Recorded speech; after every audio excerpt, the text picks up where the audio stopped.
Hello team, welcome to another ATP Geopolitics video with myself, Jonathan M.S. Pierce. This is a Ukraine war news update, the second part thereof for the 24th of March 2026. We're going to be talking military aid news, focusing quite a bit on interceptor drones. A lot of information coming out about them. There's been quite a bit of development.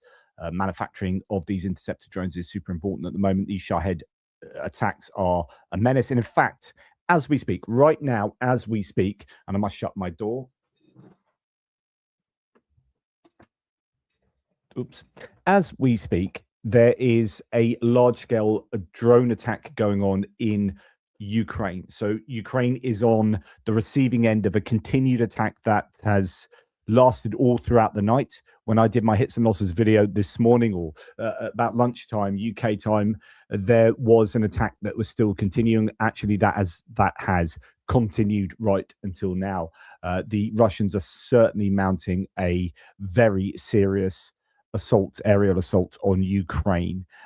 So that could be a record breaking. I don't know how many drones they are sending throughout the day, but you don't often see these huge drone attacks take place during the day. That's somewhat less common.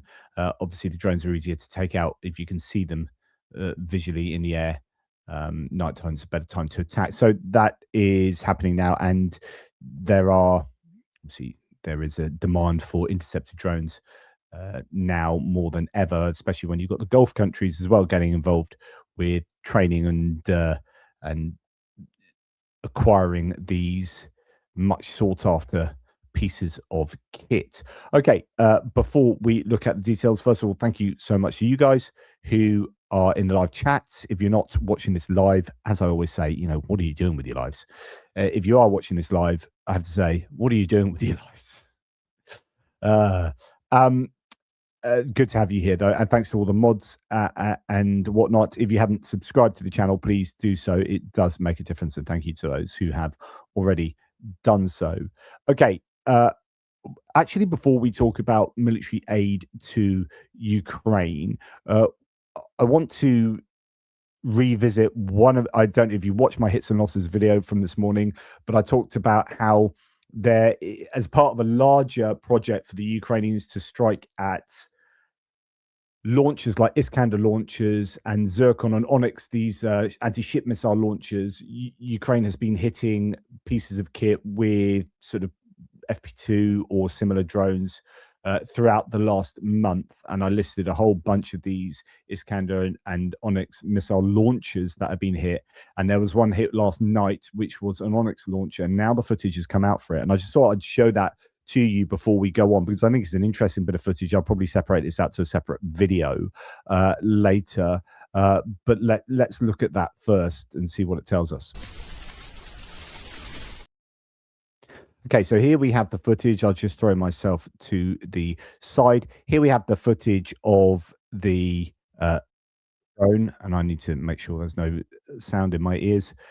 This took place last night, as you can see, dated last night. And what's interesting here is there appears to be a column of these launches. I don't know what all of that says, but it might have something to do with, talking about these systems. First of all, you've got 3 bastions, which are these launchers. So these are the launchers for the Onyx anti-ship cruise missiles. These are quite difficult to shoot down, or the Zircon missiles, fairly new development. Not sure what that is, don't know what that says, and I'm not sure what these are. What could that be? I don't know. Yeah, but anyway, this is an absolute goldmine of a set of targets. Now, unfortunately, it takes quite a long time to get an FP2 drone to its target, right? So if you've got 1 or 2 of these drones, you can't quickly go get another drone in quick. It's not like they are FPV drones that are just you're just 10 kilometers away. This could be a good 150 kilometers away from where you are at, and although they might call out some more drones to say we found a jackpot here, the likelihood is that they would scarper once a first drone hits. Anyway, we'll continue watching this. So an absolute goldmine of targets there, and then it banks off. I don't know if it's kind of circling to find out what's going on. Comes back round. Obviously, the you can see the operators. I'm going to pause it just here. Look at all these operators. They know the drones are around. These guys are scarpering. Rather than get in the vehicle and drive off, it's safer. You know the vehicle's what they're going for. I'd rather give up this vehicle than my life. So I'm going to get out the vehicle and run into the woods, especially as this is a near-ear strike. So it's not going to be a case of having all these FPV drones circling around looking for you as an individual. You know, they're just going for the big game here. And drone comes in and one assumes takes out that vehicle. Well, there's your battle damage assessment. And these FP2 drones, if that's what they are, do have quite a bit of explosive power, 60 kilogram warhead if it's an FP2, up to 158 kilogram. And that is a big old explosion. And then, of course, if that's loaded with Onyx missiles, which it looks like that is, then that cooks off. And that's the end of a missile as well, which means that that's one fewer missile to strike at Ukraine. So anyway, I just thought I'd share that with you. The Anton Karashenko says video of strikes by Ukraine's defense intelligence on a column of Bastion M launchers in Crimea. As a result of the strikes, one launcher and two 3M22 Zircon missiles were destroyed, and another launcher was damaged. So I think the first one was damaged, the second one definitely destroyed. But then you've got that third. You've got a third drone here. So what does that third drone do? One presumes. I presume you've got this first strike. Okay, finds them, takes that one out of the back. Okay, there's your damaged one. Then the second one goes in and hits this. So you've definitely got a destroyed and a damaged drone there, because you've got the battle damage assessment from this third drone. But then what does this third drone do? I'd love to think that third drone went and had a pop at one of the other launchers. So who knows?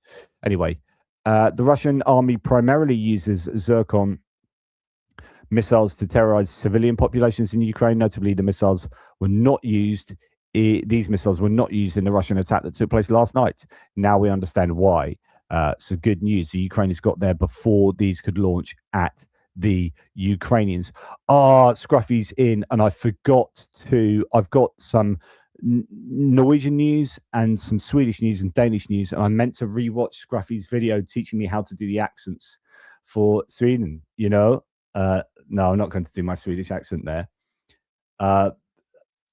But I really should have done that. I'm really annoyed. I had that lined up to do this afternoon, and I did some editing instead. So I'm going to have to remind myself at some other time on how to do the Swedish and Norwegian accents. I won't embarrass myself too much by trying them out today. Okay. Scruffy dedicated like the first 10 minutes of a frontline update video to how to do the Swedish accent, because I did talk about it in one of my videos. So yeah, well worth a little look there.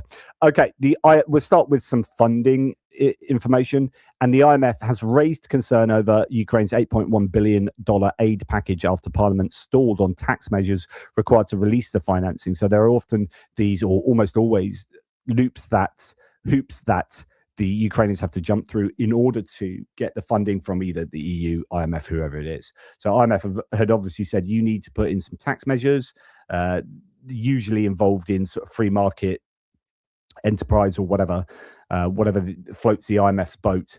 The IMF resident representative Priscilla Tofano told Bloomberg that Ukraine has until the end of March to pass the amendments. And obviously, with the nature of the situation now, with the 90 billion euro loan looking in a precarious situation, then they need that 8.1 billion from the IMF. If they get that, I think that allows them to last until sort of May time. So really desperate times for the Ukrainians financially. Okay. Hungary refused to back down in opposing the financial lifeline to Ukraine at the summit in Brussels on March 19th, so going back 5 days now, putting Kyiv at risk of running out of cash by the end of spring unless a resolution or other funding can be found. Okay, and we know the Nordics they've put up a kind of fallback, I think, or they suggested that they could bilaterally provide some funding to Ukraine together, that would be fantastic. But it is looking pretty desperate. And actually, we are hearing now. Oh, where's it gone? I should have it. Here it is. And I have to say,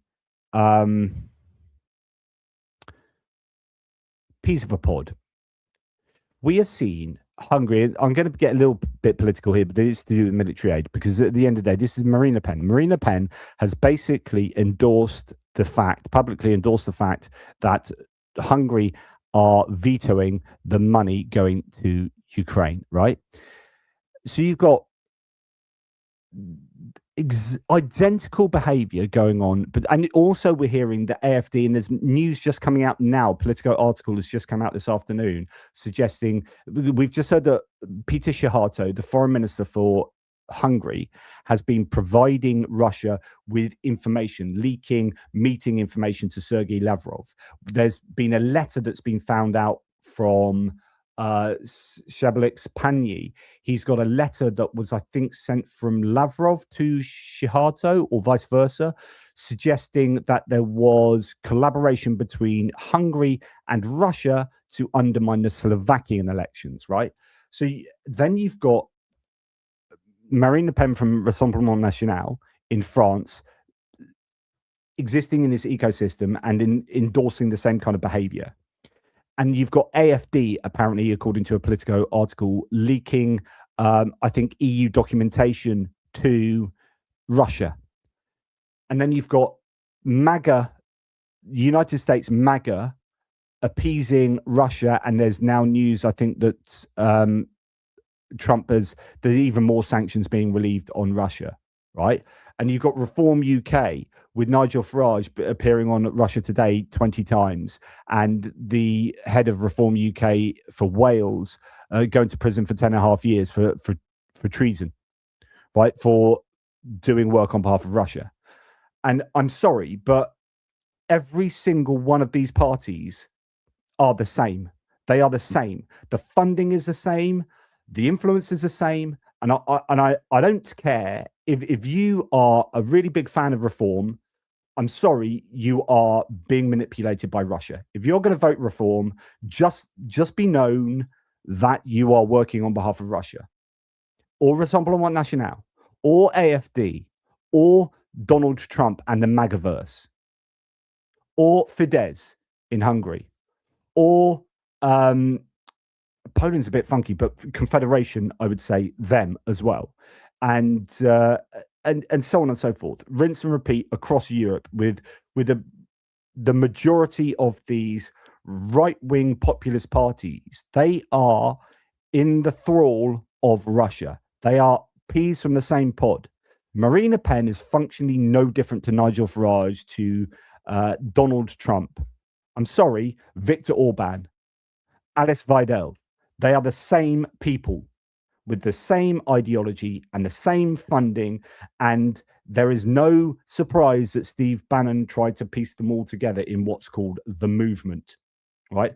Because these are ideologues of the same ilk. And all of them are trying to stop aid getting to Ukraine. And that fricking includes Donald Trump. All of them are trying to stop aid getting to Ukraine. It's utterly unacceptable. I think Hungary should be deeply punished for Peter Shihato's leaking of information to Russia. I think they should be punished by the EU, but of course you've got elections going on. They don't want to do that now. But I think Rassemblement National, I think there should be a public outcry in France that Marine Le Pen is seemingly on the side of Russia and not on the side of Ukraine. And I think the same needs to happen in Poland with the Confederation. I think the same needs to happen in Slovakia. And you are getting this polarization. You're getting, in Czechia, for example, where you've got a coalition government that is very much in that ecosystem, siding more and more with Russia, and people in Slovakia, in Czechia, thankfully coming out and being very unhappy about that. In fact, so I know this is a military aid video, but I did report to you the other day that there were these huge rallies on Saturday in Czechia, And one of the things that they were protesting against was the foreign agents law in Slovakia that was going to be implemented by the coalition government. That rally directly led to Monday, the politicians coming out and saying we are no longer going to seek to implement the foreign agents law. And that's a huge success. So if you're ever doubting whether you should go out and protest in a peaceful, meaningful way like that, for sure, don't doubt yourself. It can work. And Czechia is a really good example of that. Anyway, I'm very close to ranting at the moment because I really do feel, I was thinking last night lying in bed that the world is becoming, because this is how cool I am, right? The world is almost like a computer game, like some kind of board game of influence where you can just see the world in quite simplistic terms, actually, of like, which side are you on? So if I'm voting for a government in the UK, I'm voting for a government that's on the side of democracy and unity in terms of forward-looking principles, but also just like the middle powers. Like is my party in the UK, whoever I vote for, is it more likely to support the EU, Canada, South Korea, Australia, New Zealand coming together to work for a beneficial future? Or is my party more likely to support an imperialist Donald Trump or an imperialist Russia? And I really am seeing the world in this quite black and white sense at the moment, whereby we're fighting for the future of our planet. And it is hanging by tenterhooks at the moment because we have entered this period of quite distressing politics. I think when I look to how unfair things are with, like, how can Peter Shihata just be leaking all this stuff to Sergei Lavrov? How can Ukraine be fighting for their existence and Donald Trump is selling them down the frickin' river? Like, how is it that all these people, Benjamin Netanyahu, JD Vance, Donald Trump, how are all these people coming to Budapest to endorse Viktor Orban? So unfair. It's so obviously like the wrong decision.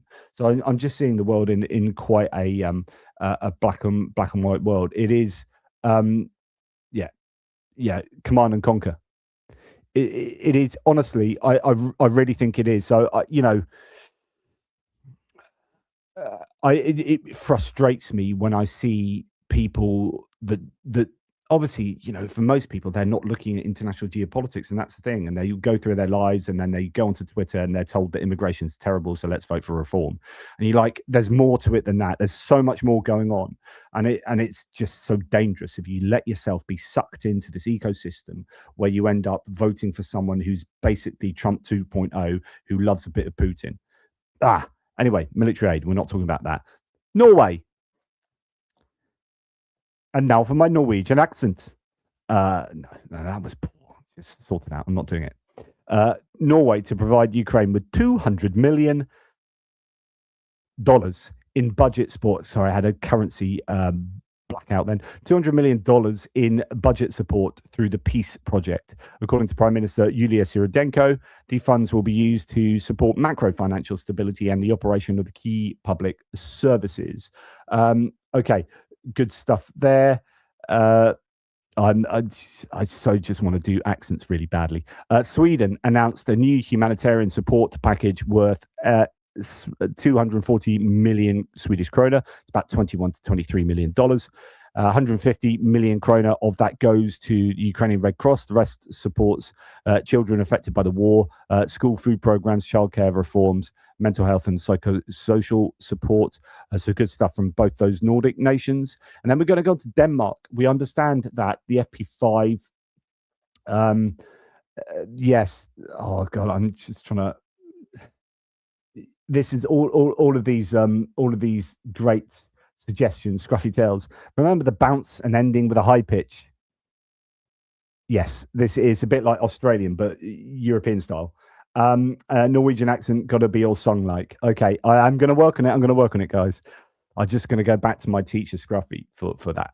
Ukrainian company Firepoint plans to launch production of solid rocket fuel at its own plant in Denmark in 2026. We already know about this, but the plant will produce rocket fuel, engine housings, docking parts, and other parts of the rocket, so not just the solid fuel, and assemble the engines themselves. So this now looks like they're starting to make their own engines, and that will take place in Denmark, or largely. That's very significant because at the moment they're still, I think, getting by on old turbojet engines, or whatever they are, is old plane engines that they got hold of.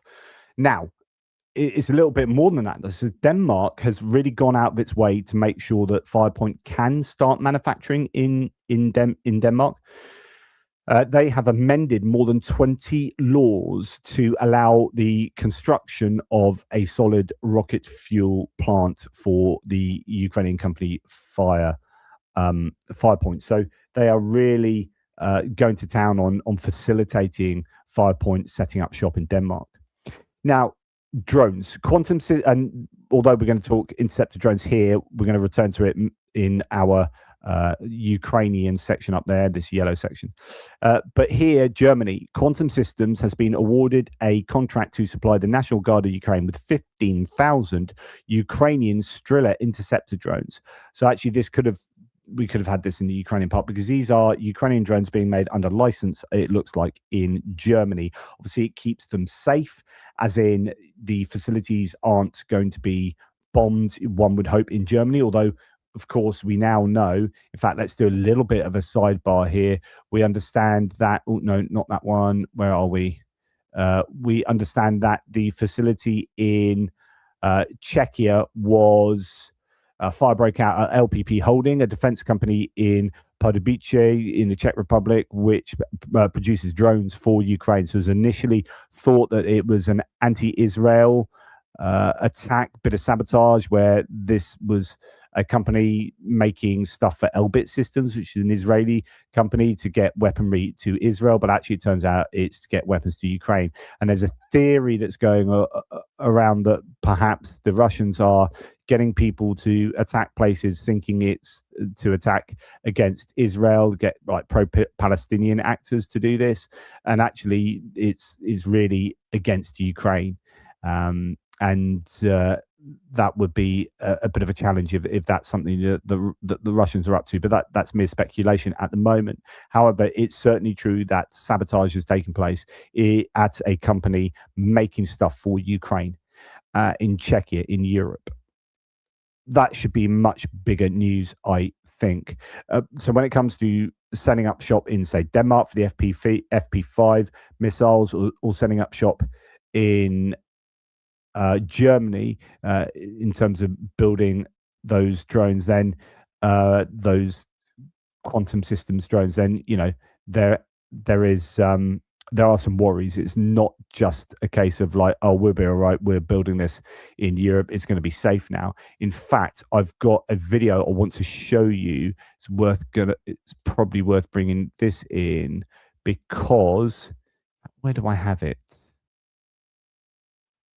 We've got some videos coming out from no, it's not here. We've got some videos coming out from Iran. God, I've got so many things to talk to you about. Crazy. Oh, well, I can't find it. Here it is. It was the first one. Okay. So this is a video from Iran. And if you're talking about what Ukraine needs to do, it needs to do this. But of course, Iran has the advantage of having spent decades doing this and building these things under entire mountains, right? But this is another one of these videos of Iran saying, guys, you think that you've blown up loads of our stuff? We've actually got loads of stuff that we have been hiding under mountains. And here are corridors deep underground full of huge missiles that we are ready and willing to pull out and fire at you guys. Anyway, there's going to be an element of propaganda here. Has the US been able to strike these? They look far too deep underground. The problem is, if the US has any idea where the entrances to these places are, then of course they can make things very difficult for the Iranians, as I'm sure they've been trying. But this is kind of what Ukraine needs to be emulating, which is the manufacturing and storage of these weapons deep underground. That's the F-35 that was hit recently and then had a hard landing. Anyway, that is what's going on in Iran. Let's get back to these quantum services, interceptor drones, quantum systems, sorry. So they're going to build 15,000 of these interceptor drones in Germany. It's made possible after investing in the Ukrainian manufacturer of unmanned systems WIY drones, which manufactures the Strela. So I presume Germany is going to be benefiting here in terms of contracts and employment and so on and so forth. The German company Quantum Systems, the same company, is also developing 3 versions of the Sparta carrier drone for Ukraine. The drones will be able to carry up to 9 kilograms of payload, so FPV drones, interceptor drones, munitions, or reconnaissance modules. So I guess, as you can see, there are some FPV drones or similar or reconnaissance drones underneath the wings of this fairly largish drone here.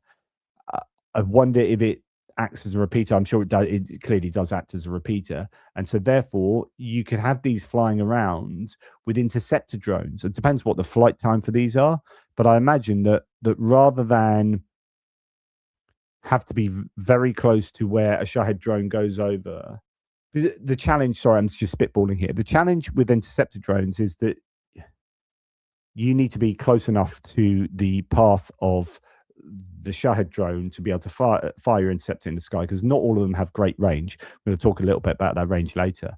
But you need to be close to where it is flying and then react really quickly, get it up, chase the Shahed drone down before you run out of fuel and you lose it, right? But I guess if you're already flying in the air, you don't have to use your fuel and energy to get up. You're fighting gravity to get up. That's why surface-to-air missiles that are used in ground launch mode don't have nearly the range, because when you're launching them from already traveling up here, a plane launching a missile will fire it at a speed already. So the missile doesn't have to use energy to get up to speed. It doesn't have to use energy to get up to that height. And so the range for the air-to-air missile is much, much longer, because it can use that fuel to chase a plane down rather than the ground launch mode. And the same principle, I'm sure, will apply to an interceptor drone. So if you can have these interceptor drones taking off from these larger drones patrolling the night sky, then that's going to be beneficial. So interesting. Right, moving on though. Belgian company Cockerill, and this is the news that the old Ukrainian Leopard 1 tanks, and they've got a whole bunch of these from Germany, have been turned into modern fire support systems. The Belgian company, John Cockerill, has delivered an upgraded Leopard 1 tank to Ukraine, equipped with a new Cockerill 3105 turret. So the turret has an auto-loader. I think it requires fewer crew members in the Leopard as well, if I'm correct. So anyway, the question is, is anyone willing to pay, I guess, John Cockerill to build a bunch of these turrets and put them in the Leopard ones that exist in Ukraine already? Good news, says Zenstrike. Belgian company Cockerill has proposed upgrading the Leopard 1 tanks currently in service with the Ukrainian Armed Forces by installing the Cockerill 3105 turret developed by the company. For reference, in May 2025, Ukraine received a Leopard 1 tank equipped with Cockerill turret for testing. In addition, back in the 2010s, the Ukrainian company Luch developed the Phalaric guided anti-tank missile, which is designed to be fired from the 105mm gun of the Cockerill 3105 turret. Wow. So the Cockerill 3105 turret is armed with a high-pressure 105mm cannon that uses the same ammunition as a Leopard 1 tank gun. It is equipped with an automatic loading system and a modern fire control system, and is operated by 2 crew members, the commander and the gunner. So lots of advantages there. It can, I presume, with the improved fire control system and whatnot, be able to spot the enemy much quicker, which means generally with tanks, if you can spot the enemy before they can spot you, then you've got the best chance of prevailing. For obvious reasons, you get to shoot first. And if you've got a good, decent fire control system, then you're more likely to hit first. And that will be really advantageous for your crew as well, and possibly the ability to fire would that be an ATGM or something? Yeah, guided missile, anti-tank missile from that barrel as well, although I don't know that missile's actually been developed. Nonetheless, this would be really good, but as with everything, it's money. It's like, well, who's going to pay for that? Is it worth that money? How much are the Ukrainians using those tanks? So on and so forth. Right. A US-made Sierra Nevada Corporation AGEW naval drone washed up on Turkey's coast. The 10-meter vessel can reach 25 knots with a 900-kilometer range. Turkish media suggests Ukraine was testing it against Russia, and then the Turkish took it out to sea and they blew it up. The thoughts were that it did have ammunition on board, but interesting that the American tech there being used potentially by the Ukrainians as they test it, maybe against the Russians. And that's what you would want if you were a military industrial concern. You'd want to be developing your stuff and then for Ukraine to be testing it so you can get feedback and improve it and then sell more of them. It all makes a lot of sense. So it doesn't surprise me, but I wonder, for the United States, it seems to be a little bit more controversial because of Trump's positioning. So if you had something like one of those drones hit a Russian battleship or whatever, but a Russian, I don't know, loading ship or whatnot, then if the Russians found out that it was an American drone, that could be really controversial and that would go down like a lead balloon, really. On the one hand, it doesn't surprise me you see this kind of kit being tested. On the other hand, it surprises me when it's American, even though, like, in principle, they like that, and the manufacturers would certainly love it. But Trump and his administration, that could be embarrassing. Right. Okay. Ukraine, within the framework of the USAI program, which is the ordering of American manufacturers. So US, remember, provided two different funding streams, broadly speaking. You had the USAI funding, and then you had the Presidential Drawdown Authority. The PDA funding allowed America to get equipment that was already manufactured and sitting in American warehouses, get that straight away to Ukraine, and then put a book value on that kit. If that kit was obsolete and it wasn't ever going to be used, in reality, it was going to get decommissioned, you would still put book value on that. So you say the Americans were giving like $200 million worth of kit to the Ukrainians, and actually it wasn't really worth the $200 million because it was obsolete and whatnot. In fact, have I not got it? Have I not got it here? Oh, that's really annoying. So I'm going to now find a thread which is perfect for this video, and I did have it here, and it's JP Lindsley. Just to let you know who JP Lindsley is. JP Lindsley is a conservative. JP Lindsley, where are you? No. Oh. Anyway, JP Lindsley is a conservative journalist who is in Kiev, and he's been in Kiev pretty much the whole war. And I met him out in Kiev, and he was and has been consistently making a case for the US to be supporting Ukraine, but from a position of a Republican. So his sole job, as he sees it, is to appeal to fellow kind of MAGA type Republicans, and so that his persuasive techniques might look somewhat different to mine. So he'd be like slagging off Biden as much as possible to try and like have common ground with fellow MAGA types, and then say, but actually we should be helping. This is what Trump should be doing, and framing everything in a way that would be attractive to MAGA Republicans, because he sees that as one of the biggest obstacles to large-scale support for Ukraine. And I laud him for that. I might disagree hugely with his politics, but actually that's a really important job for him to do. So I've just found it now, luckily. just to go back to where we were before, USAI funding program, which provides for the purchases of weapons from industry and for which the US Congress under Biden administration allocated $33 billion, received weapons worth $11.1 billion as of October last year. So there's still 2/3 of the USAI funding, although it might have been spent, it's still not got to Ukraine. So there still appears to be quite a bit of kit to come from the United States. This is evidenced by the government document Operation Atlantic Resolve, including US government activities related to Ukraine, reports the Telegram channel Strike News. As of the end of 2025, the American department had contracted weapons worth $32.3 billion under the USAI program. So they'd contracted that $33 billion, give or take, but it's just that hasn't got to Ukraine. The amount covers almost all of the funds that Congress has allocated to support Ukraine. Since the mechanism involves creating equipment at enterprises from scratch, much of the assistance is still in the shops of American factories.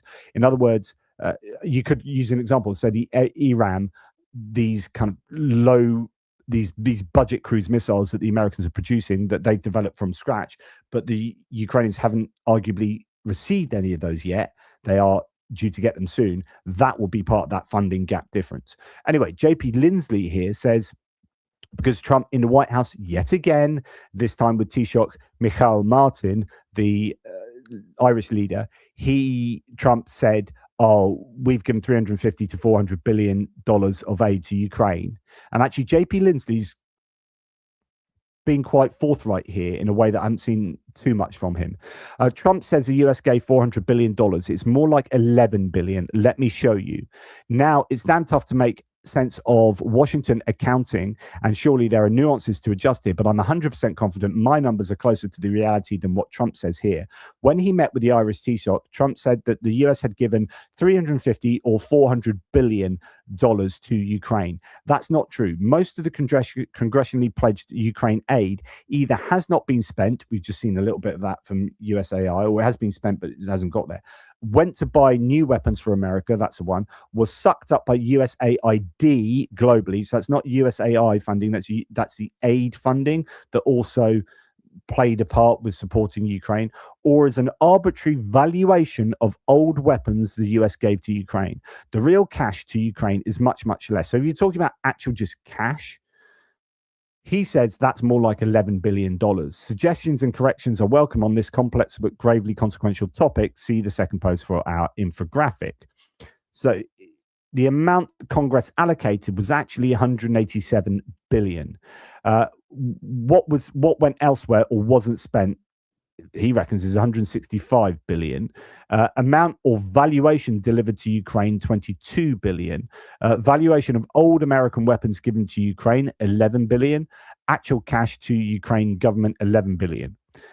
He says US operations in Europe actually took up $31 billion. So what he's saying is that within the money that was appropriated by Congress, a lot of that went to operations in Europe, like how the US was going to support NATO in supporting Ukraine, putting logistics things in place, having personnel out in Europe, all of this stuff that's kind of like expenditure. But does it go to Ukraine? Well, it doesn't. It's not cash to Ukraine. It's not even weapons to Ukraine. It's operational support. It's kind of soft costs, if you like, maybe. New weapons for the USA, $15 billion. So a lot of those weapons that went to Ukraine were older bits of kit, but they sometimes needed to be replaced.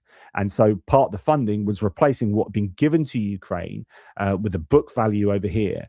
And we're going to then replace it with these new weapons, which arguably was something that was going to happen anyway. Now, some of the weapons were brand new. Some of the weapons were needed by Ukraine, like HIMARS missiles that the US still manufactures and uses themselves, right?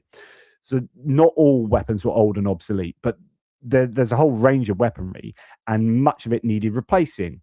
And then USAID funding took $40 billion of the $187 billion. So it's not $400 billion, he says. It's more like $11 billion in cash that actually went to Ukraine.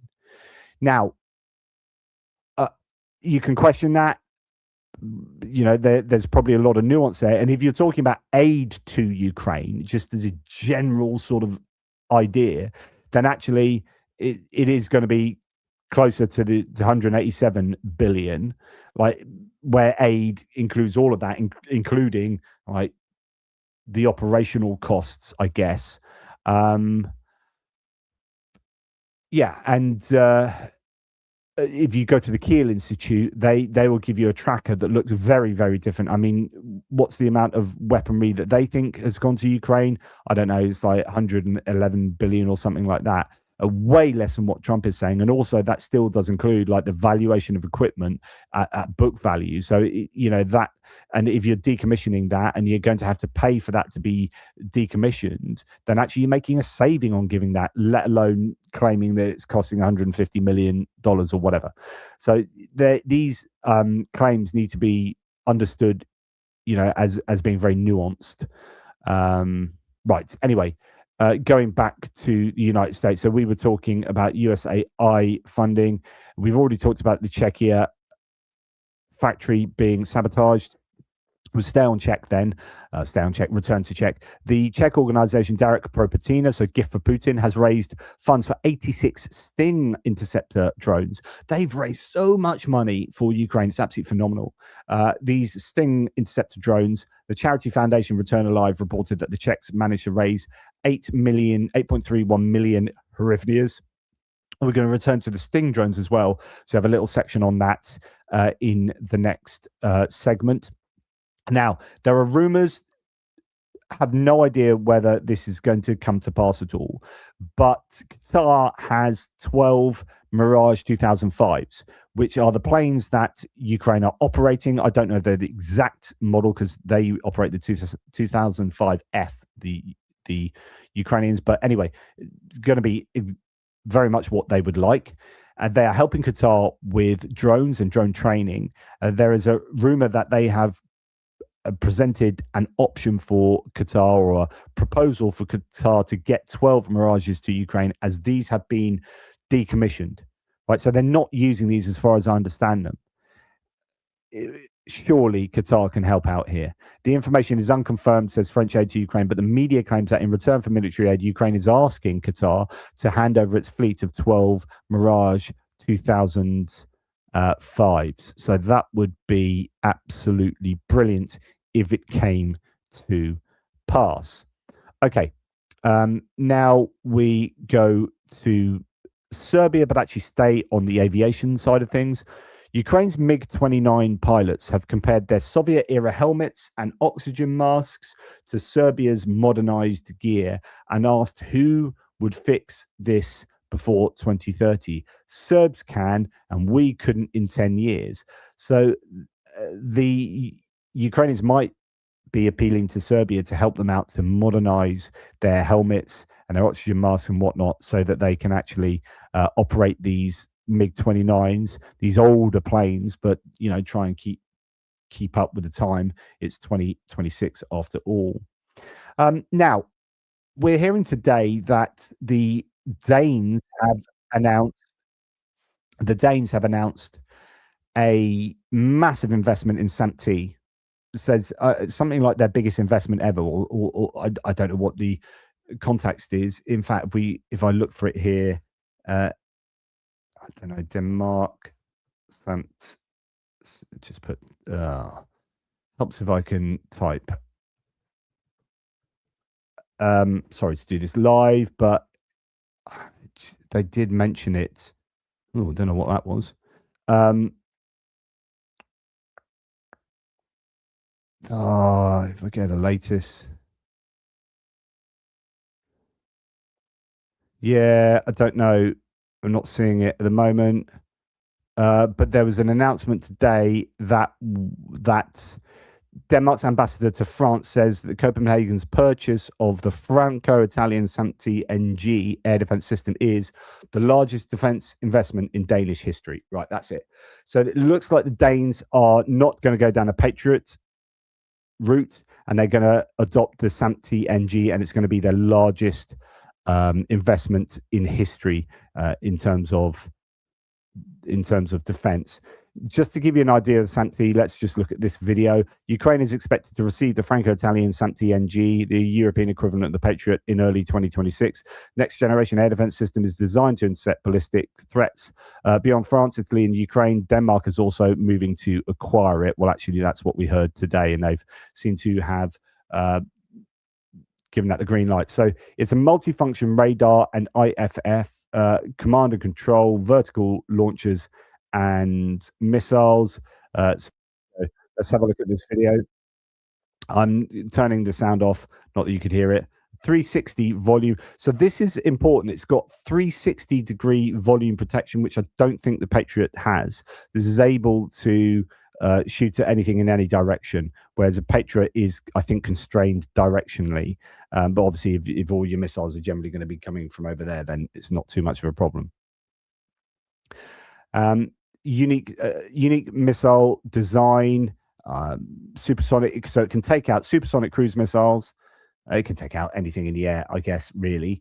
But it's whether you want to use something this expensive to take out a drone.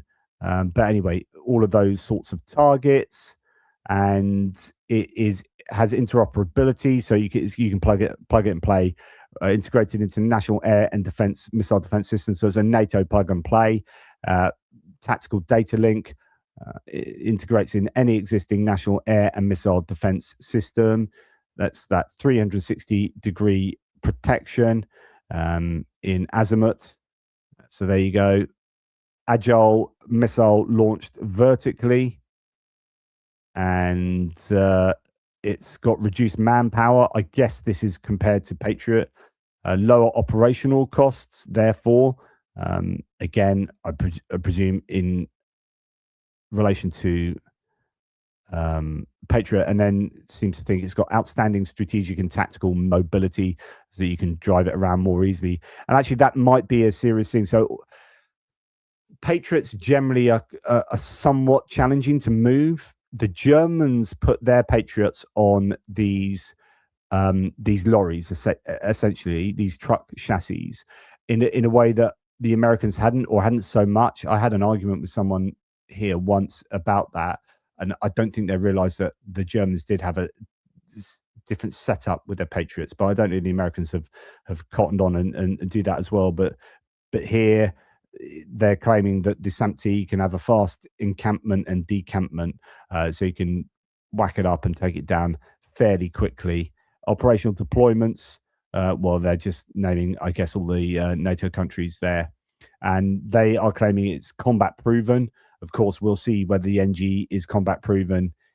Multiple successful firings against all types of targets is the claim here, but I don't know if that's combat proven. We know that the missiles that they will be using for this have been fired off French ships and have taken down ballistic missiles, as far as I understand. So there is an element of being combat proven, but that's what they're hoping to achieve by getting them to Ukraine. Continuous adaptation to the threat. Anyway, there's one of their advertising videos. It uses the Asta missile. It has this new radar, and that's a big difference between the NG, the next generation, and the one that Ukraine has 2 batteries of. The standard SAMP-T, which has a less capability in terms of taking down ballistics, and that's largely down to the radar system that it operates with. But this has got updated, all these other components that are updated.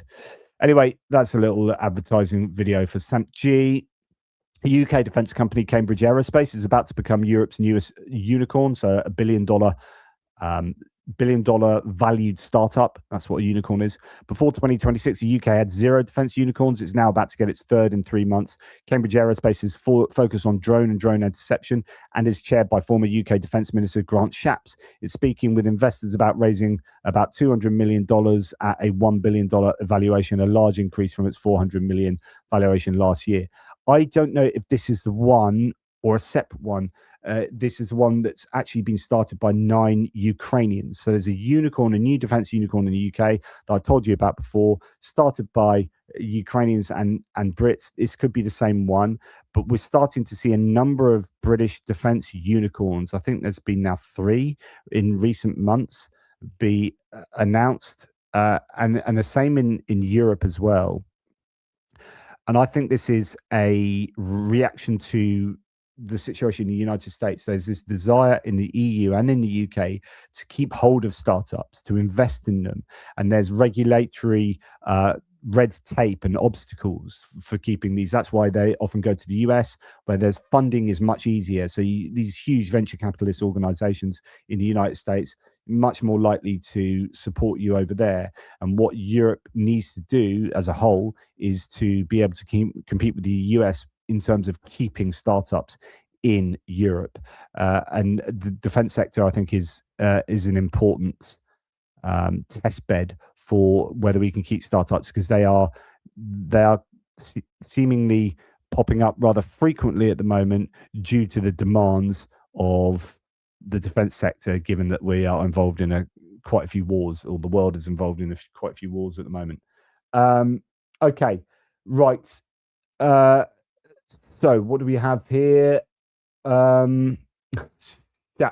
So, right. So for those who don't know, Grant Shapps is he was voted out in the last election. Actually, his concession speech was really, really nice. I never liked Grant Shapps. So my opinion, like who's popping, was Shapps as a tosser, right? But actually, he became defense minister, and he was a good defense minister right at the end of the Conservative government. So he took over from Ben Wallace, and he's got Polish roots, Grant Shapps. And did he even have Ukrainians living at his house or something? Anyway, Grant Shapps is a really strong supporter of Ukraine. And he was actually, I was quite positively surprised that he was a good defense minister in terms of supporting in terms of supporting Ukraine. So that I don't like Grant Shapps, and I still think he's a bit of a noodle, but he was good in his support for Ukraine and in that position as defense minister. In fact, so Ben Wallace was good for Ukraine under the Conservatives. Grant Shapps was good for Ukraine, and John Healey, I think, is really good. I really like John Healey. He's one of my favourite ministers in the British government at the moment. Now, I was talking with James from Why Ukraine on a live stream recently about this supposed fiber optic laser light destroyer. Fiber optic destroyer. So the idea is that this video shows a Russian fiber optic ambush drone sitting on a road, looking down a road, and then this Ukrainian drone turns up and shines some kind of weird light, and then suddenly the communication to comms on this drone is cut. And the theory is that somehow this has destroyed the fiber optic comms back to the operators, and it's taken out the fiber optic comms.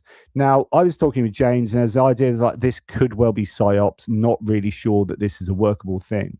But lots of people have come out, and we had the discussion actually on the live stream where people talked about actually how it could work, and that essentially they were advocating for exactly what is said here. So Timko said, very interesting footage from Russians indicating that Ukrainian forces are using laser light beams to fry fiber optic on weighted drones. Quite unexpected turn of the warfare, takes notes.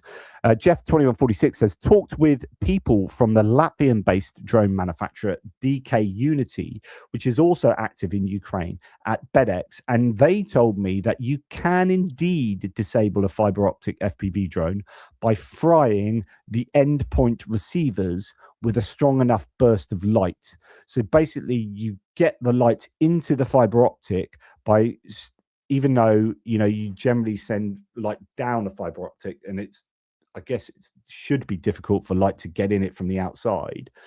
But I guess if you have a strong enough light, so it's not like laser, and it's not like laser burning and cutting the fiber optic, but it's sending so much light into it that it fries the end point. So where it's going to, either at the drone, probably at the drone end, because that'd be closest to the light source there, if you like. Anyway, turns out that it could well be doable. That right. Moving on to Ukrainian bits and pieces here. So we're going to start. I've shown you that Iranian stuff underground, and that's what we're going to be hoping that the Ukrainians are able to achieve: underground manufacturing. Training of Ukrainian military personnel will take place on the territory of Ukraine. The military is forced to abandon training activities abroad. The reason is the insufficient competence of Western instructors, according to several Ukrainian media outlets or claims. Now, I've not seen this anywhere else. Take this with a massive pinch of salt. Operation Interflex in the UK is a huge operation that is using loads of trainers from around the world, from NATO fellows such as Norway and whatnot, training Ukrainians in the UK with British trainers, but also Australia, Canada, New Zealand. I think that's been successful enough as a training scheme, but there have also been training establishments or systems set up in Germany, in Poland, in France as well.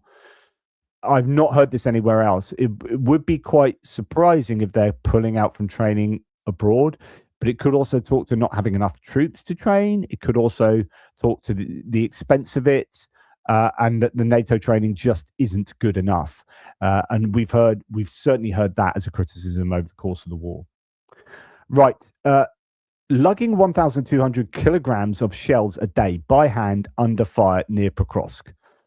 Actually, this is very heavy work here, and it is pretty difficult. And the Ukrainians have innovated, and the Ukraine's 7th Air Assault Corps has strapped exoskeletons to its artillerymen and become the first unit in the defense forces to test them in real combat.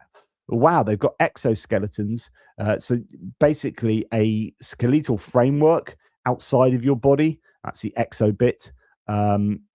Exoskeleton that can help you to lift very heavy things. Sounds pretty cool, actually, to be perfectly frank. 147th Artillery Brigade has begun testing exoskeletons for weight redistribution. Current estimates suggest that exoskeletons reduce physical strain by 30%. The exoskeletons support speeds of up to 20 kilometers per hour and have a range of up to 1.75 kilometers. Wow. So that is impressive. They are using them, several units, therefore, it looks like, are using them if they are different units. Now, Zelensky, Russia is reducing missile production and redirecting finances to increase drone production. Why? Today, Russian attack on Ukraine is 350 to 500 drones per day. So many of these numbers flying around. The last average we heard was 181 large drones a day. But what drones does he mean? Does he mean Shahed drones? Does he mean Shahed Gerberas? Does he mean Shahed Gerberas and, I don't know, reconnaissance drones and Lancet drones and Ishtalis and so on and so forth? Russia wants to reach 600 to 800 drones in 2026 per day, but their overall goal is 1,000 drones per day. Now, we've heard that previously. I think that Ukraine has done a good job to constrain the Russians in terms of firing that many. The number should be shot down by interceptor. This number should be shot down by interceptor drones, he says, and it is necessary to have about 2,000 to 3,000 interceptors, no less. In other words, it sounds like if he wants 2,000 to 3,000 interceptors, that's to shoot down 1,000 drones, which means you need 2 to 3 per drone to shoot them down. What is our expertise? The fact that an interceptor drone costs $3,000 to $5,000. That is, one Shahed costs about $10,000. So there's loads of numbers flying around here. Now, you can, depends what interceptor drone you have. You can have interceptor drones that are cheaper than that and more expensive than that. And as for the Shahed drones, a $10,000 Shahed drone is the cheapest I've seen a Shahed be quoted at. It might be that now. Who knows?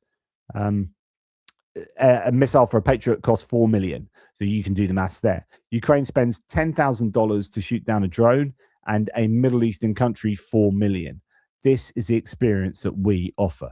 We can save you heaps of money, he says. He might up the price of those drones, the cost of those drones, because he knows he's selling to the Middle East.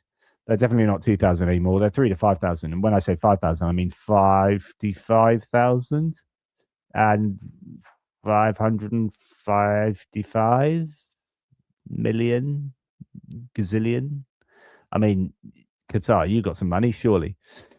So there is that. Right, Colby Badwa talking about stats from Zelensky, pinch of salt and all that. Ukraine could produce. So, first of all, what does Zelensky say? So he said, first, we are capable of producing at least 2,000 effective and combat-proven interceptor drones every day. We can produce more. It depends on investment. We need about 1,000 interceptors a day, and we can supply at least another 1,000 a day to our allies. Okay, interesting. So now he's saying, so maybe they don't need 2 to 3 interceptors per Shahed. He's saying we can produce 2,000 and we can sell off 1,000 and keep 1,000 ourselves. Colby Badwa says important figures here from Zelensky. Ukraine could produce 2,000 interceptor drones per day if they had the financing. The requirements are 1,000 per day, and the other 1,000 would be available for export. Imagine if the Trump admin had taken them up on this back in August. So they offered to manufacture loads of these with Trump in a $50 billion deal, right? And Trump turned them down. But imagine Trump, even if it wasn't for the US, but in order to help Ukraine, they could have easily enough interceptors. I mean, I don't want to go blaming Trump again, but I'm going to blame Trump again. Like, just some really deep, that funding we talked about, how much he's claiming and how much has actually got to Ukraine. Well, he could have really changed things just to fund enough interceptors so that Ukraine has enough interceptors every single day to go to town on the Russian drones. Now, talking about interceptors, this is a new Jedi interceptor drone, Jedi Shahed Hunter. The Ministry of Defense has approved the use of the new Ukrainian interceptor drone capable of covering a section of the sky with a radius of up to 40 kilometers. It receives data from radar stations in automatic mode and is also automatically guided to the target. This is impressive sounding.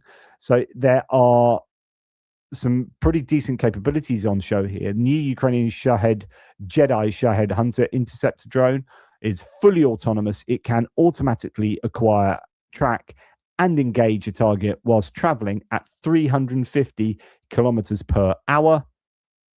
May the force be with them. I mean, wow, that's exactly what Ukraine need for their repertoire.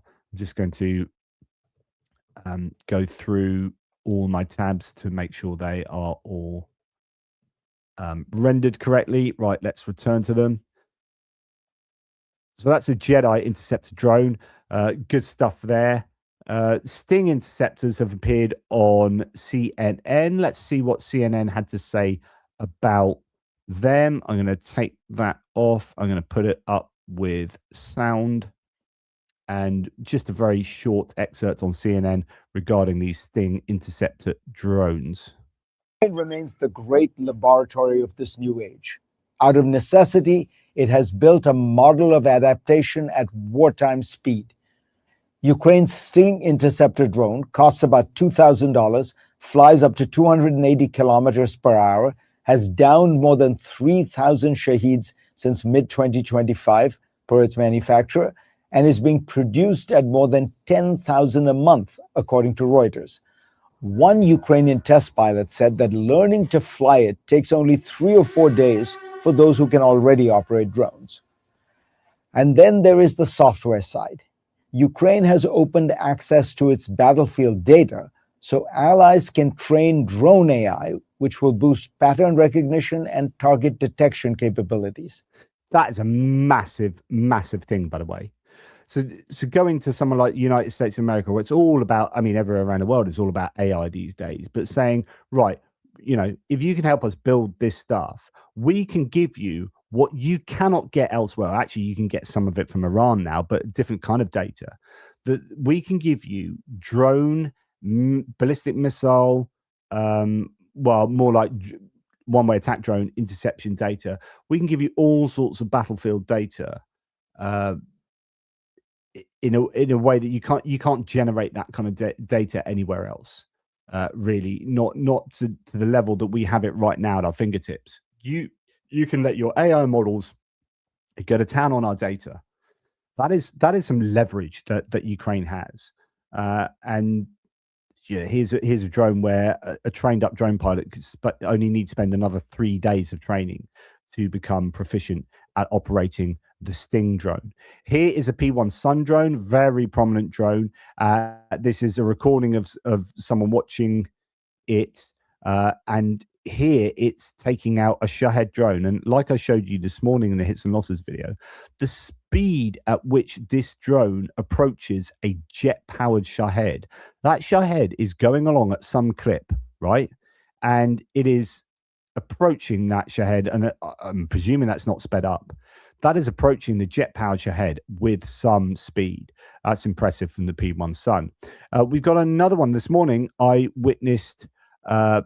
personally witnessed pilots from Litaver remotely operating an interceptor drone. A confirmed Shahed kill followed. First remote interception, all this during one of the most massive air attacks on Ukraine. This changes how air defense is built.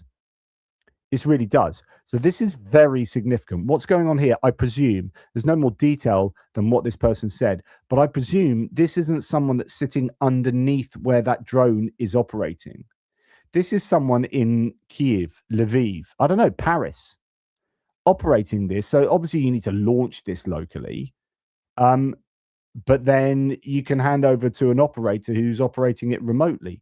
Maybe just like we heard with the Jedi ones, it can it can speak to satellites above it, so maybe it's like hooked up with Starlink or whatever, and that means you can operate it from anywhere. You're not having to speak to it from the ground. You're speaking to it from the satellites downwards, if indeed that is how this operates. But that could be a Jedi drone that we've just been learning about.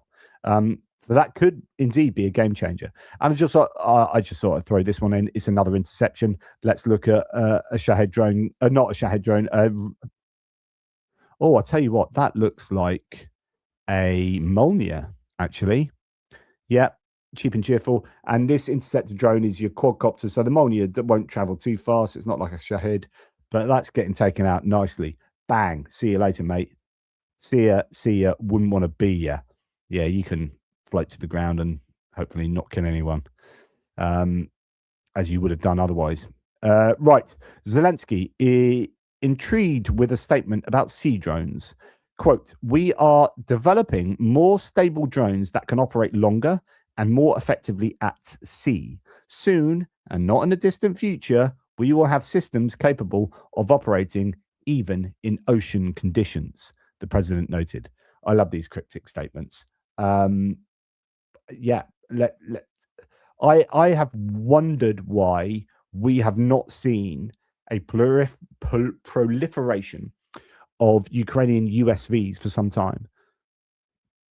Whether it's just too difficult to get into Novorossiysk, and there's no point sending these drones over to just fail all the way over in Novorossiysk, or are they? We're not really seeing them around Crimea as much, or are we just not getting the footage from them? But actually, the Ukrainians would be the ones providing the footage. So why would that be? Yeah, what's happened to USVs? Have the Russians found out they've adapted to them and found out ways of stopping them being as effective? I mean, they're quite easy to target, those USVs, because they can only operate on one plane, whereas an aerial drone has got, it's got the full 3 dimensions, doesn't it? So it can go, X and Y axis, it can go all over the shop, right?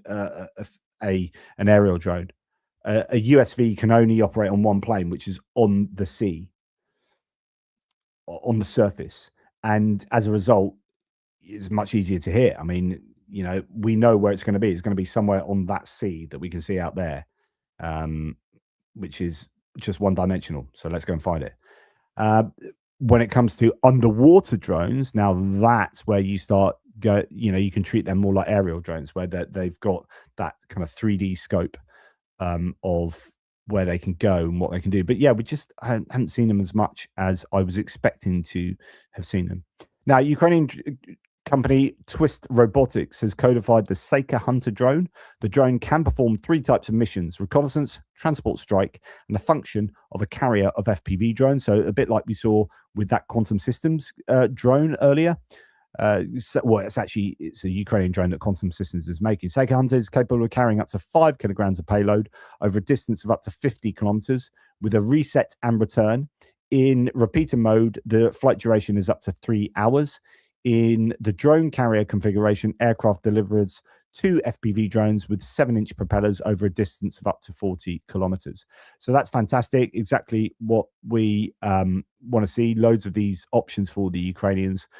Repeater drones that extend the range of their FPV drones considerably. Now, the FP1 drone, this is a long distance one that looks like the Leopard but doesn't have a landing gear. Instead, it has this kind of launch booster thing there. So it takes off from a launch of the FP1. This is a 5.1 drone. The Leopard takes off from a runway. Anyway, FP1, often used for applying drone sanctions in Russia, has been adapted for drone interception. And this is also fascinating. Something that the Russians have done with the Shahed drone in putting those R-60, R-70 air-to-air missiles on board, and may be responsible for taking down a couple of the Ukrainian helicopters of late. So they've lost a couple of helicopters, and it could be that it's from those Shahed drones doing exactly that. Now, the Ukrainians have come back with their own potential. Versions of the FP1 can carry interceptor drones. They've been adapted for drone interception. So this is not to intercept, I guess, planes and helicopters, but for other drones. They can carry interceptor drones on board or be mounted with machine guns and other anti-aircraft weapons. So I guess that's vague enough to include being able to take down helicopters as well. Yet another card in Ukraine's hand. Firepoint has created a version of the FP1 drone for intercepting aerial targets. So that sounds pretty cool as well. What else do we have? UGVs, ground-based robotic systems, can replace, as I've mentioned this morning, a third of the Ukrainian infantry on the front line. That was stated by Andriy Beletsky. I read out the whole thread to you earlier today. Go and check out my hits and losses video if you want to get more details of what he said. It was an interesting thread. He added that in future, though, that number could rise in principle to 80%. And I showed you in the hits and losses video a robot changing the electric cables on overhead electricity cables. Really dangerous job for humans to do. And by really dangerous, I don't know what the percentage chance of you dying within like a 10-year of working at that job, but it's probably, although it's seen as dangerous, it's probably not nearly as dangerous as being on the front lines in Ukraine, right? So I don't think there's a more dangerous job on earth than being a soldier in the front lines of a war. So if you are developing robots over here for this sector because it's too dangerous, then bloody hell you should be developing robots over here for soldiers, to replace soldiers. So it is absolutely to be expected that you would be wanting to functionally replace human beings with robots on the front line. Absolutely, especially when you've got the demographic black holes that the Ukrainian population has. So this is really serious. Like, don't just dismiss this as like, oh, look, it's a bit like Terminator or it's a bit the future. But no, this is now. And the drones in the air, when you've got 500 drones in a sector in the air flying, they are functionally replacing what humans could do in terms of flying in planes or operating mortars or operating artillery. Except these guys are operating drones. And then when you start being able to operate them remotely, it becomes even more funky, right? And that's what we've just seen with the remote operated interceptor drones. So it's about keeping your soldiers, keeping your personnel as safe as possible. And I guess in 50 years' time, wars will be conducted between two sides without the sides needing to leave their country. They just do it remotely by sending remote ships and boats and aircraft. And it becomes some big kind of automated war. And in the end, you just give it up to AI. You say, okay, Claude, I just press this button, go to war with that country. And it goes and does it all. Just one button, we're at war. There you go. See if our AI can beat their AI. Come on, what are you using? ByteDance. Oh, we've got Claude 58. What have you got? ByteDance 94. I think we're going to win this war. Meanwhile, everyone's just like, the war's taking place over an ocean or something. Everyone's just doing their normal day, getting their internet shopping in, not leaving their house, as we all become like, if you ever seen the film Wall-E, I've talked about this before. Wall-E, I think, is the most prescient film ever made. I think we're all just going to be existing in chaise longue in space somewhere after we ruin the planet, just moving around a spaceship, just not needing to move, because we, like, at the moment, I exist primarily in this room. Most of my life exists in this room. If I get really pissed off with things, I can sign a change.org petition. I can write emails from here. I can order my groceries from here. I can have video calls. I can see my mates on a video call. I can even just get Just Eat to get me some beers from Co-op. Get me some beers. I'm going to sit here and talk to my mates. I don't even need to go to the pub. Why are pubs closing now? I can't believe pubs are closing. God, the government needs to do something about that. The government needs to stop pubs closing. God, I hate the government. It's all the government's fault. Yeah, are you going down the pub? No, I'm not going down the pub. I drink in my office. Yeah, okay. So that could be why the pubs are closing, mate. Yeah, you got a point there. Society's changing. And, you know, no more is that the case as with war, fighting from a distance. Ukraine has allocated $5 million to develop the Nika, a cutting-edge hypersonic cruise missile system powered by a combined engine and hydrogen. I'm going to go to the pub tonight, and I'm going to do it as a policy, as just like to save the pub. That's what I'm going to do. It's for the good of the pub. It's not for me. I'm not going to go to the pub for my benefit. I'm going to do it, save the community. That's what I'm going to do. Yeah. Because my drinking has a moral component. So I'm always drinking for someone else, either for Ukraine and the Ukrainian wine, or to keep the pub open. It's never for me. It's never for me. It's not. I'm that selfless. Ukraine has allocated What are you talking about? Just shut up. Just get on with it. You got weapons to talk about. Bloody drinking down a pub. Fourth time. Right. Ukraine has allocated $5 million to develop the Nika, a cutting-edge hypersonic cruise missile system powered by a combined engine and hydrogen fuel. The Nika is designed to maneuver at altitudes of 20 to 50 kilometers and reach speeds of up to 8,680 kilometers an hour. That's not possible. That's ridiculous. Anyway, I presume that's somewhat far off into the future. But if Ukraine's allocated $5 million for this, goodness me, that sounds pretty hardcore. And that's also not a lot of money. $5 million to develop something like that. Right. The Ukrainian company DefTac has developed and presented guided munitions for drones that accurately hit the target, according to Militiani. Guided munitions can change their flight path after launch to hit the target more accurately. DefTac munitions use computer vision.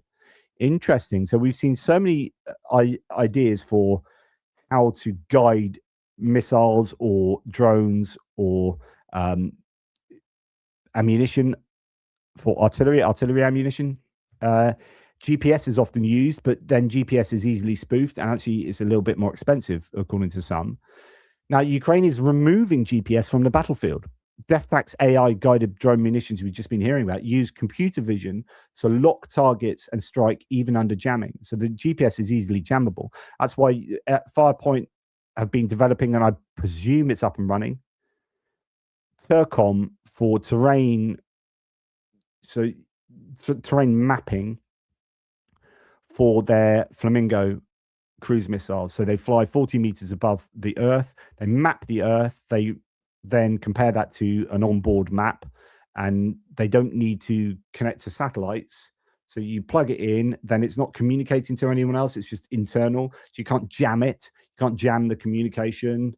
It just is mapping where it is compared to the maps it's got on board, and then it goes and finds your target. And I guess it's going to be that principle here, that it can use computer vision to lock targets and even strike under jamming. That's where war is going. Autonomy, precision, no signal needed. Like I said to you before, go for it, Claude. Oh, we're at war. Like, go and send all your things off. Use the internet. What do you mean the internet's down? Somebody quick, turn the router off and on. We're at war and everything's just stopped. We're at war and the Wi-Fi's gone down. We're going to lose. God, we got crap Wi-Fi. Damn it. That's the way war's going. Right. Before we get to the final section on Russia, there's only a few bits to talk about. Let's just see what you guys have been discussing. Benny Pie's been hanging out in the background like a nefarious comments stalker. No, he's not. He's doing a good job. Nils, gifting 5 ATP Geopolitics memberships. You are an ossifer and a gentleman. Thank you, Nils. I do appreciate that, you legend. Ms. Paula Thomas, I found a report about Ukraine sourcing training in Ukraine on MSN. I think that confirms it. Okay, thank you for that, Paula. So someone has actually, Paula has gone and confirmed that the Ukrainians are pulling back training. I wonder how widespread that is, whether it's all training. I should go and check that out myself, but thank you for the heads up there, Paula. Right, Arwen Sculler says 11 billion, that's peanuts compared to the Iran war alone. Yeah, I mean, that's what, was it 2 weeks of the US fighting in Iran? Incredible money being spent there, and I think that's conservative. Michael Lamming, hey, mate, I would even vote Tory if I had to stop fascist Farage, and I can't stand the Tories. I've thought about that as well, Michael, and I've come to the same conclusion. I keep telling my in-laws, please don't vote Reform. You're a Conservative Party member, just vote Tory. I know you're disenchanted with a lot of them, but they're still better than, they're still not great, but they'll be better on things like Ukraine, I think. At least they were. But now with Kemi Badenoch, you don't know. She's batshit crazy. Arctic Dread, you know JP wants to get up to the shenanigans with the lads down under. You flaming hoon. Look, Arctic Dread. Arctic Dread. This is my opportunity. Look, it's my opportunity to speak Australian to you and take me back to 1996 when I was backpacking around Australia. I was out in the middle of the outback. It was absolutely astounding. I could recall with absolute clarity my experiences in 1996 of traveling around Australia, going 4-wheel drive from, where did we go? From Alice, no, I did a 4-wheel drive trip from Melbourne to Alice Springs, and from Alice Springs, then I traveled to Perth, and then met up with a British guy and 2 Dutch girls, and he bought a 1976 Toyota Land Cruiser, and that was half running on LPG, and then we 4-wheel drove from Perth all the way to Darwin. That was insane. We were like stopping off at creeks and jumping in these creeks and doing stuff. Oh, it was just an incredible experience. And there's nothing like the night sky in the middle of the outback with no light pollution for hundreds of miles around, right? And you just, one of the most incredible things I've ever seen is the Milky Way in its full glory. In its full glory. It is absolutely staggeringly beautiful. Anyway, yeah, so don't get me started. Oh, you did. Smith here says, JP, and by the way, Benny Pie's been putting these together, as I said, so thank you. JP is very good at this, isn't he? Oh, that's very self-aggrandizing. I've truly learned so much listening to him these past 3 years. So have I. I've learned a lot listening to myself. Sometimes I'm like, oh, wow, that's a good point. Yeah, well, I'm just regurgitating stuff. So I'm glad that you appreciate it. Thank you. And I hope that I'm providing a service to you guys. 3% of people are scumbags. Why do people vote for scumbags? I'm beginning to think that 3% is somewhat of an underrated, appreciated number. You've undercalculated it. I think it's a little more than 3%. No, I should be more positive about humanity. Vedantic, I watched, as I said the other day, I went to cinema on Sunday night with my boys. I took them to see Project Hail Mary, and it was a lovely film. It was just a lot of humanity in that, and yeah, touching. It's good. It's good. Much appreciate your copious daily posts, says Pedantic 1350. I try not to miss any. Your dedication is beyond any doubt. Just wanted to give credit where credit is due. Well, thank you very much. I do appreciate that. Thank you. Grunching, Ronnie, hey mate. Latest campaign, atpgeo.com/donate. Please go there and donate to Richard Woodruff and our drone fundraiser. Mikey, Cambridge, England, says the Chancellor still hasn't released agreed funding for UK defence. Worrying. I worry about funding completely, Mikey, because we are committing ourselves to upping our defence expenditure, yet we need to find where that money's coming from. And when Trump goes to war and we then have to do these schemes to help people out who can't afford heating fuel and all this kind of extra expenditure, I know that's small fry compared to the defense expenditure, but I do worry that everything comes down to money, and we need to find money from somewhere. And there are only very few ways that you can raise money. You know, you have more people in the country through birth rates going up. Well, that's a long-term thing. You're not going to get that within 12 months. Immigration, get loads of immigrants in, and then working age immigrants, and they all contribute to the economy and jobs and blah, blah, blah. Okay. Not everyone's a fan of that. How else? Well, more people buy more stuff. Okay. Well, to buy more stuff, you need more money. Okay. So we just need a really healthy economy. Well, okay, well, the US is slapping tariffs on us, so that's going to screw us over. That's then making things go protectionist. So the EU puts barriers up. Okay, well, they're our nearest neighbors and biggest trade partners, and they're putting trade barriers up. Well, we're not in the EU, so we're getting screwed over. So you're seeing more and more, and I know I keep speaking about this, but more and more and more, you are seeing the government actually admit that we have to get either back into the EU or much closer to the EU. EU have just signed a trade deal with Australia. Australian farmers are complaining about it, but it's a good deal for the EU. We came out the EU, and famously, our first deal was with Australia and New Zealand, I think. And was it John Eustace, the Tory who did the deal for us with Australia and New Zealand, came away and said that was not a good deal. So the guy that actually negotiated and sorted out our deal, our trade deal with Australia after Brexit, and this was supposed to be the sunlit uplands of reality after Brexit. Yeah, we're out of the EU. We can go and do all these trade deals. Yeah, we're a much smaller entity than the EU. We're not as powerful, so we can't command as good positions in negotiations as we could when we were in the biggest trade bloc in the world. And the evidence is here. We did a trade deal with Australia where Australia and New Zealand got a better deal than we did in the UK.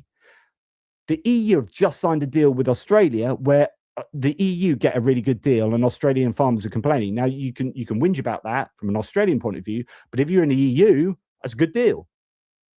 Why couldn't we get that? Oh, we can get that because we're not in the powerful position we were when we were in the EU. Anyone that argues that we can do better trade deals outside of the EU is an idiot.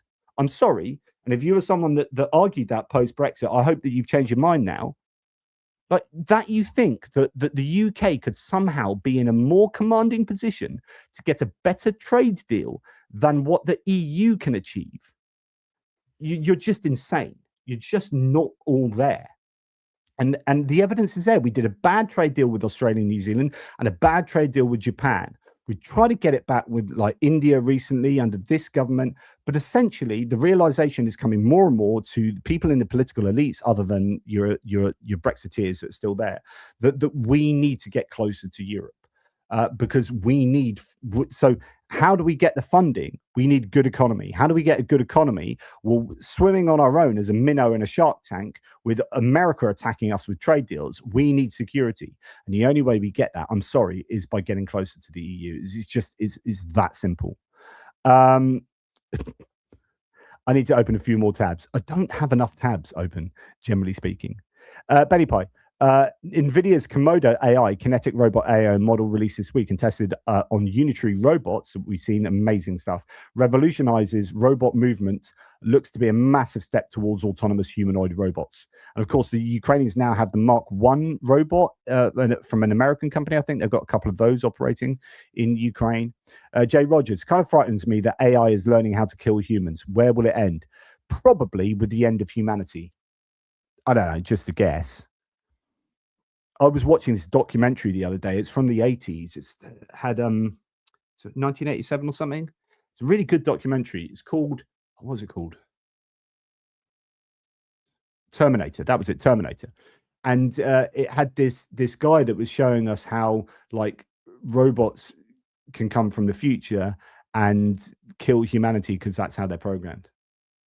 Yeah, it's good. It scared me somewhat. Yes. Right. JP says Richard JK Spinningwood.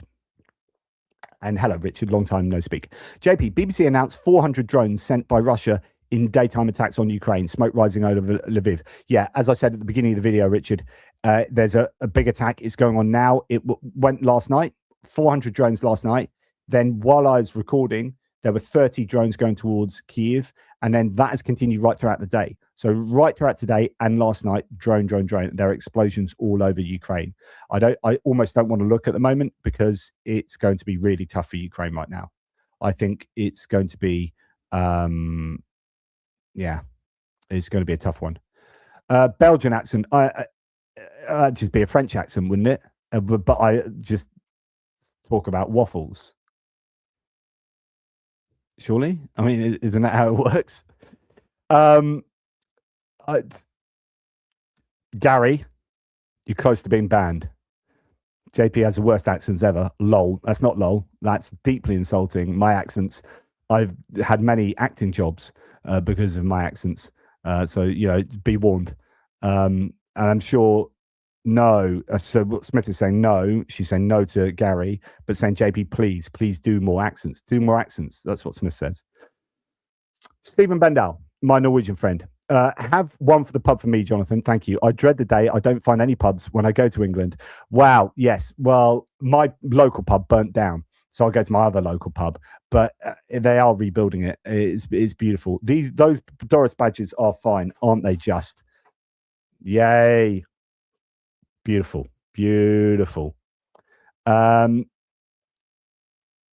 I tried to tell my relatives not to vote for Trump. It didn't help. No, Cheryl. But I wonder whether they have changed their mind now. Cheryl, let us know if any of your relatives have seen the light somewhat. Michael Lamming, 3% of people are real scumbags. 30% of people are willing to follow them or not stop them. AJ Simo will pledge a donation to atpgeo.com/donate if you do your Swedish accent on the next live. It is happening, AJ. It is happening. My next live, that's tomorrow. Oh, that's with Greg. Oh, I'm going to have to do some research from Scruffy Tales. Damn it. Okay. Or Flemish accent. Stop hitting me. Look, Dan. Stop hitting me with difficult accents to try. One thing I did notice with French, the French, if you want to do a French accent, where they get it, well, the difference between English and French is we emphasize the second syllable. So if we say incredible, it's in. So if you're doing the stress goes on the cred, so it's incredible. The French seem to. This is just from my own observations. The French stress the third syllable, so they would say incredible, incroyable. So in French they say incroyable. So the stress is on the third accent. So when they speak English, the way to, I think, do a French accent is to try and stress the third syllable. So you say, "Oh, that is incredible. That is incredible. That I really think so." Something like that. Anyway, I'll have to think about that though. Right. Anyway, all right, Gov. Cool, blimey, Governor. Can I try and do an American doing a bad Cockney accent? Can I do a Dick Van Dyke? Up the apples and pears, in it. Yeah. Anyway, let's get on to let's finish this video. Come on, gee whiz. Okay. Enough of these shenanigans. Russian intelligence services targeted Ukrainian defense company TechX, attempting to obtain technology behind Striker mini interceptors and stalker drones. The SPU counterintelligence found out early and blocked access to sensitive data. So good that they found that out, but obviously need to be careful all the time in that domain. Even as Russia sharply expands drone production, it continues to develop deadlier weapons, including missiles. Its latest, the Izdali-30 cruise missile, flattened a residential building in Kharkiv in early March within seconds, killing 11 people. That is a bit of a problem if they have developed. And I was thinking about this as well the other day. I do too much thinking about Ukraine. But I was thinking that Ukraine is developing all of these drones and missiles, and Russia isn't, and it's relying somewhat on the existing missiles it's got, but just, I guess, wants to produce more of them. When actually, if you were Russian, you would really want to be improving and or making cheaper the missiles that you're making. So look at what Ukraine is doing and say, we need to do something like that. We need a missile that has 1,150 kilogram warhead, or we need. Do you know what? I don't know that we've seen Russia change their missile inventory that much, or their drone inventory that much, really, other than the initial developments. And although they bought the Molniya online, but that's cheap and cheerful. I don't know. It shouldn't be surprising that there are these new missile developments, but I am surprised that we haven't seen as many of them, and that's probably a good thing, but worrying that they are putting together some new munitions. War and Sanctions report that the GUR publishes detailed information about the Russian Lancet and Scalpel barrage ammunition. The Lancet, known as the Izdali-51, is one of the most widely used strike drones of the enemy, manufactured by Zala Aero Group. The Scalpel was developed by the Vostok Design Bureau. So both drones are guided by an operator in real time, but in the Lancet, the enemy is trying to implement elements of autonomous guidance, in particular using AI modules, in particular solutions based on NVIDIA Jetson. In total, 62 electronics components were identified as part of the update in the Lancet and Scalpel. Most of them were of foreign origin, primarily from the US, as well as from Switzerland and China. Always such a worrying element. The idea that, or the fact that there are so many foreign components in these weapons. Russia has launched its Starlink alternative, according to Rasvet. The first 16 satellites are now in orbit. Officials promise speeds of up to 1 gigabit per second and coverage in remote regions. By 2030, the plan is to deploy up to 886 satellites, with a full commercial rollout expected in 2027. There are going to be so many satellites up there that it's going to be darkness, surely. So state-controlled internet works reliably, even somewhere in the middle of Siberia. As someone says, they simply have no choice but to try to find an alternative to Starlink. Is this definitely happening? Yes, it's real. Russia's Bureau 1440 launched the first 16 Rasvet low Earth orbit satellites on March the 23rd. So that's just happened yesterday from Plesetsk aboard the Soyuz 2.1B. They're now in reference orbit and under control, as confirmed by the company TASS, Bloomberg, and others. The project aims for 1 gigabyte per second speeds, remote coverage, and up to 886 satellites by 2030, as we heard. Commercial rollout targeted for 2027. Wow! So the Russians really go to town on trying to present an alternative, a competitor to Starlink. And in fact, the Ukrainians are actually trying to do that too, aren't they? They're trying to get satellite capabilities up there. Right. Okay. Thank you very much, everybody. Watch your mate. Watch your Goldfingers. All right. As we'd say in the Portsmouth area. All right, mucker. All right, mucker. All right, mush. All right, mush. Yeah, that's a bit pompy. All right, mush. Right.